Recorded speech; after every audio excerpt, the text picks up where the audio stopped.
Hello, Peter here, your Pinoy accountant. So, nakapag-file na kayo ng inyong 1701Q and may mga 2307 kayong claim. So, ano ba yung next steps natin? So, yung kailangan yung gawin is, kailangan nyo pa ng e-submission or ng summary alpha list of withholding taxes at kailangan yung mag-generate ng data file at kailangan yung i-email sa e-submission at bar.gov.ph. So, paano ba yun natin gagawin? So, in this video, papakita ko yung step by step.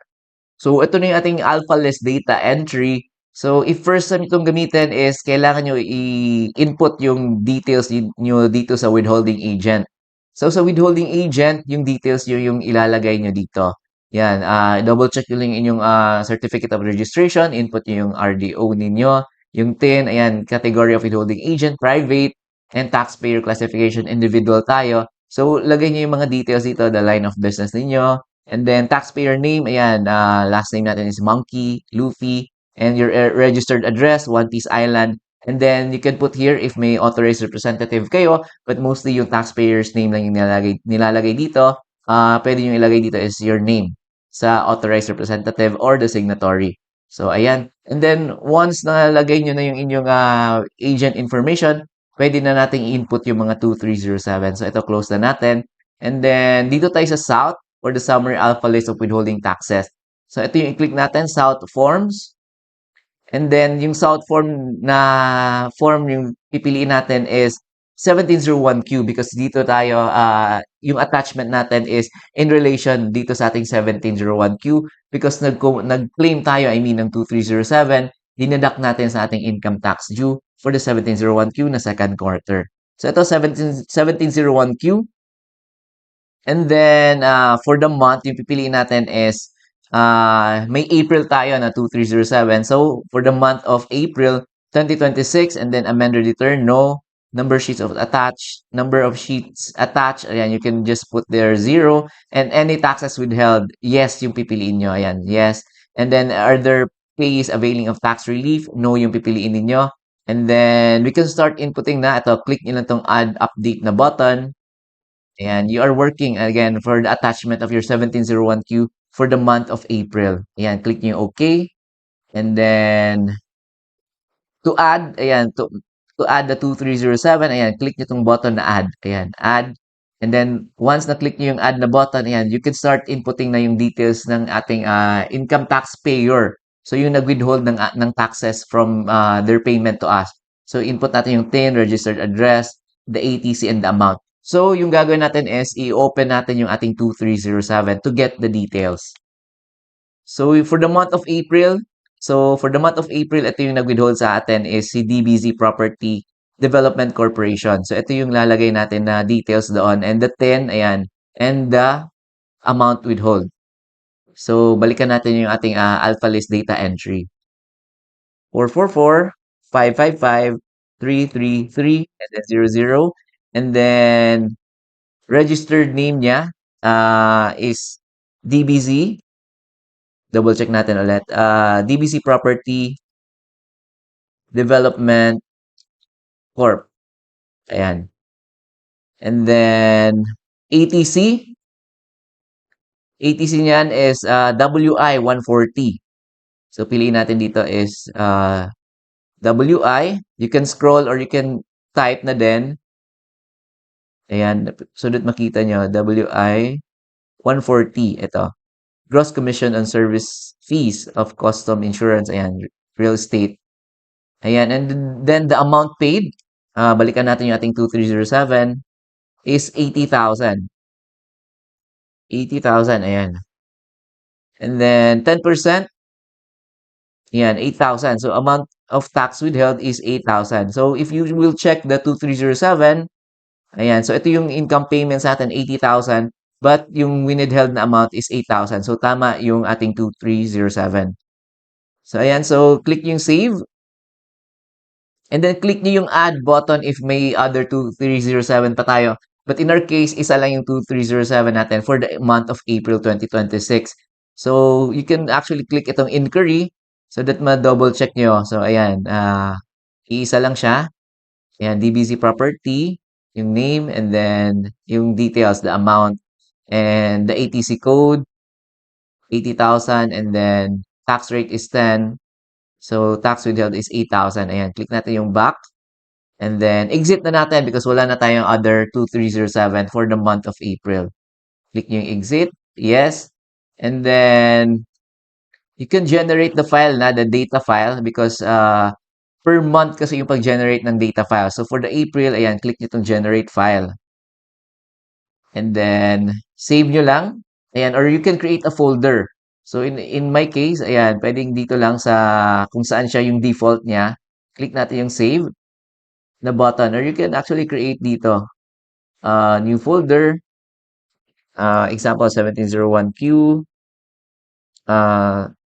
Second quarter, 2026. Ayan. So that madali yung malocate yung data file. Ayan, click nyo yung save. Ayan. Do you want to view the file created? Pwedeng no lang yung piliin natin. Ayan. So, successful na yung pag-create ng data file. Click yung OK. So, let's proceed na to the next month.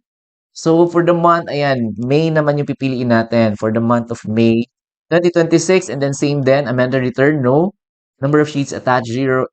And any taxes withheld, yes. So, no lang itong tax treaty. So, ayan, click natin itong add update na button. And then click nyo OK for the month of May, yung next natin na gagawin. So, click nyo OK. And then for the month of May, again, dito tayo sa add na button. Click nyo yung add na button. And then input nyo ulit yung details ng income payer niyo, yung TIN, the registered name, the ATC, and the amount. So, let's proceed to yung next natin na 2307. So, ito yung ating second na 2307. Ayan, si Moon Life Insurance Company. So, yung TIN niya is 456789123. And then, Moon Life Insurance Company. So, yan yung ilalagay natin na details.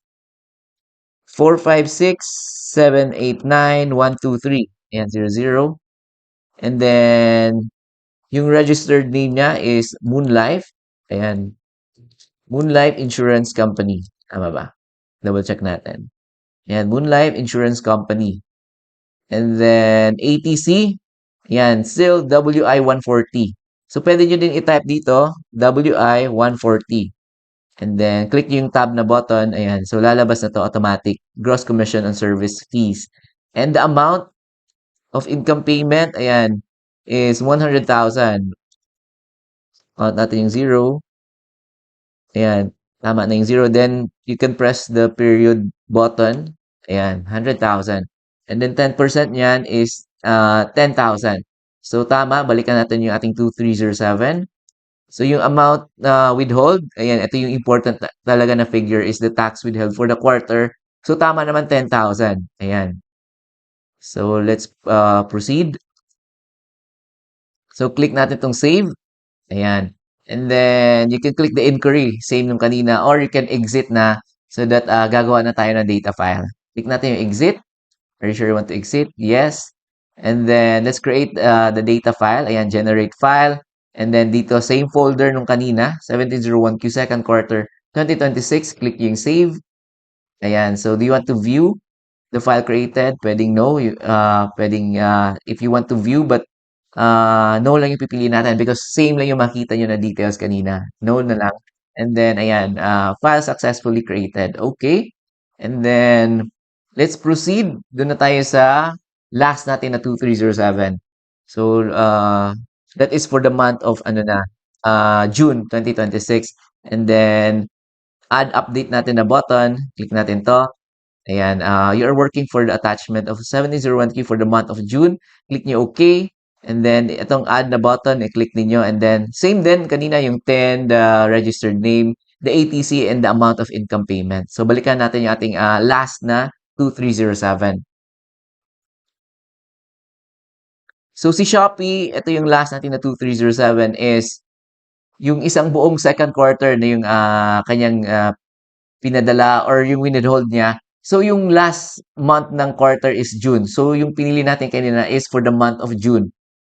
Because kinumbine niya na yung sa iisang quarter na. So, ito, the 10, ayan, 008-988-988-817, and then Shopee Philippines Inc. So, let's go back to our Alpha List data entry. 008-988-817. 817, and then registered name is Shopee Philippines Inc. Ayan. And then ATC, WI820. You can type here, WI820. Ayan. So, on one half the gross remittances. Actually, binago na to. Actually, hindi na to one half. So, yung gagawin natin is, yung bagong ATC is, hindi pa kasi na-update dito sa data entry. Supposed to be, wala na yung one half. But instead, itong tax rate is, ito yung pinalitan. Ginawa na tong 0.5, but mamaya papalitan natin. So, amount of income payment is 75,000. Ayan. 75. Ayan, 75,000. So, bilagin lang natin yung zero. Tama na. So, you can, yung period na button, ayan, 75,000. And then, dito sa tax rate, palitan na lang natin to ng 0.5. Ayan, 0.5. So, amount tax withheld, ayan, naging 375. Ayan, so, check natin. Exit. So, if wala na kayong ibang 2307 for the month of June or for the quarter na second quarter, ayan, pwede nyo na i-click tong exit. Otherwise, click nyo yung add kapag may other additional 2307 pa kayo. So, ito, click natin yung exit. Ayan, are you sure? Do you want to exit? Ayan, yes. And then, generate file ulit natin. Ayan, generate file. And then, same folder dito sa 1701Q. Second quarter 2026, click yung save na button. Do you want to view the file created? Ayan, click natin yung yes so that may idea kayo. So, yan lang yung naman yung lalabas. Ayan, yung details niya. So, ayan, click natin itong X. And then, ayan, file successfully created. The same folder, 1701Q second quarter, 2026. Ayan, click natin OK. Ayan, so, tapos na tayo sa data entry. So, may second half pa to or the part 2, ayan, is data validation naman tayo. So, ito, click natin itong back main menu. And then, exit natin. And then, yung data validation naman yung ating i-open. Validation, ayan. Kita nyo, dalawang app to, dalawang software, AlphaList Data Entry and the AlphaList Validation. So, tapos na tayo sa data entry. So, dito na tayo sa validation. So, ito, the AlphaList Validation Module. 10 of withholding agent. So, yung details yung ilalagay nyo dyan. So, this is for kay Monkey D. Luffy na 10. And 2026, tama naman. So, dito tayo sa South, again, or the summary AlphaList of withholding taxes. Click nyo to. And then, South form is 1701Q. And then, browse natin. Ayan. So, dito natin sinave, 1701Q, second quarter. So, this is yung first natin na first natin na generate, ayan, is for the April. Kita nyo naman dito, this is your 10. And then, yung sa last na part, 04-2026. So, that is for the April. Ayan. So, ito yung piliin natin. And then, for the month, so usually dito nag-error, April 2026. And then, click yung validate file. And then, select nyo lang kung saan report niya isi-save yung mga reports. Ayan, click nyo select. Ayan, so lalabas ito, no errors encountered. So, ibig sabihin, pwede na natin itong i-email sa e-submission because walang errors na-encounter. Ayan, so ito, click natin itong exit, itong X, I mean. Ayan. So, nakalagay dito, validation successful. So, the file is stored, ayan, e-alpha. So, ito yung i-email natin, actually. And then, for the non-e-filers, ayan, dito pala tayo sa non-e-filers, the file is stored daw dun sa encrypted file. So, ito yung i-email natin. But, take note lang na there are cases na kapag yung encrypted file yung ating in-email, may chance na nag-error siya. So, usually, yung ginagawa ng mga taxpayers is, yung original na data file, yun yung in-email nila in case magka-error tong encrypted file na folder. Ayan, so ito, click natin itong OK. Ayan, so tapos na tayo dun sa ating validation ng ating April. So, sa May naman tayo. So, click nyo itong browse na button. Dito pala sa South form, ayan. So, 1701Q. And then, browse na button. So, ito, yung May naman yung piliin natin. Ayan, 005, 2026. Ayan. And then dito sa month, huwag niyong kalimutan papalitan niyo ng May 05. And then validate file and then select. Ayan, so no errors encountered. Ayan. So ibig sabihin, okay ito na file, so pwede na natin itong i-email dun sa e-submission. So ayan, click natin itong X. Ayan, so validation successful. Then okay. And then last na tayo, may last data file pa tayo. Again, 1701Q. And then browse natin. And then dito na tayo sa June. Ayan, 06/2026. And then click dito OK. And then dito sa month, ayan, huwag niyong kalimutan, 06. And then double check niyo yung PIN if tama ba because sometimes dito din yung nag-incur na error. Ayan, yung PIN ninyo and then the month and the year. And then ito, click natin ng validate file. And then select. Ayan, so no errors encountered. So yung tatlong files natin, good to go na yan. Good for email na yan. Ayan. And then click natin itong X. Ayan, so validation successful. Ayan, so click nyo OK. Okay? So, yung next step natin is i-email na natin yung mga data file kay esubmission@bir.gov.ph. So, open niyo yung email niyo, yung registered address na email niyo na gamit sa inyong BIR. So, ito, na-open na natin yung ating email. Ito yung email ni Monkey D. Luffy. So, create kayo ng new message or compose. Itong compose. And then, dito yung subject ninyo. Ayan, wala lang, actually, wala tong format. But, ito yung nire-recommend ko. Second quarter na 2026. And then the South or the summary alpha list of withholding taxes. Yan yung ating subject because this is in relation dun sa ating filing ng 1701Q na second quarter. So, yung sa body ng ating email, ayan yung lalagay natin yung PIN, ayan, name of taxpayer, your registered address, the form type, ayan, important to, 1701Q, and the quarter filing natin is, this is for the second quarter 2026. So ito, i-attach na natin yung mga data files. So click nyo itong attach files na button, and then pipiliin natin yung data file. So again, dalawang options sa inyo, it could be yung encrypted file yung i-attach ninyo. But in my case, yung ginagamit ko is hindi na yung encrypted file because I experienced na nagkaka-error talaga yung encrypted file. So ito, attach files. Ayan, attach files. Tapos piliin nyo kung saang folder nyo sinave yung data file. So in my case, ayan, dito ko sinave sa 1701Q second quarter 2026. Ayan, click nyo yung, i-select nyo, I mean, yung tatlo. Because itong tatlong data file yung ating i-attach. Tapos click nyo itong open na button. And then hintayin nyo ma-attach. Ayan. So, na-attach na. So, next is isasend na natin sa email ng e-submission. Ayan. E-submission at bir.gov.ph. Ayan. E-submission at bir.gov.ph. Ayan. So, click na natin itong send na button. So ito after a while, ayan, actually ano lang mga seconds, you will receive itong automated na reply. The BIR has received your data files. Please be informed that you will receive another email. Yung second na email na matatanggap ninyo is that is the e-submission validation report.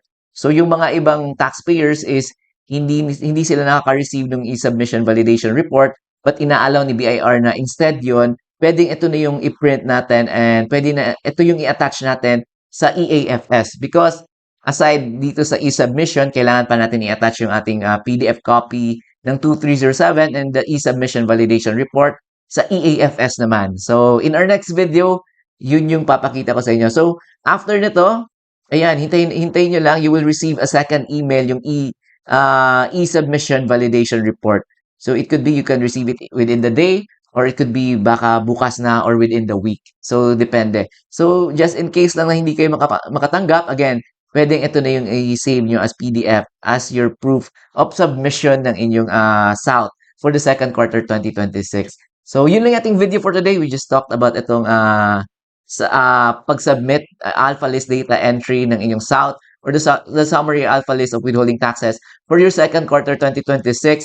Yung attachments kasi ninyo sa inyong 1701Q, if ever na nag-claim kayo ng 2307, kailangan ng e-submission and kailangan din ng EAFS naman. So in our next video, EAFS yung ipakita ko sa inyo. So yung deadline pala nito is same deadline ng ating 1701Q. Yung 1701Q natin is for the second quarter, yung deadline is August 15. Ayan. And since Saturday yung 15, pwede pa yung extend until the next business day which is Monday, the August 17. So yung ating South, yung deadline na to is same doon sa ating 1701Q. So August 15 din and extended because Saturday or Sunday or holiday kapag ganon is the next business day which is August 17. So ayan, so mag-south na kayo as early as now because at least hindi pa deadline. Ayan. So, yun lang ating video for today. My name is Peter, your Pinoy accountant. If may mga tanong kayo, just comment down below. And if ever may mga questions, if ever you would want to download, may mga templates tayo, may mga forms tayo, may mga Excel tayo, you can go to our website, www.pinoyaccountant.com/download. And if you would want to support our channel, ayan, super big help sa akin, any amount ng inyong donation. Ayan, super helpful sa akin to continue making this mga free videos, mga tutorials.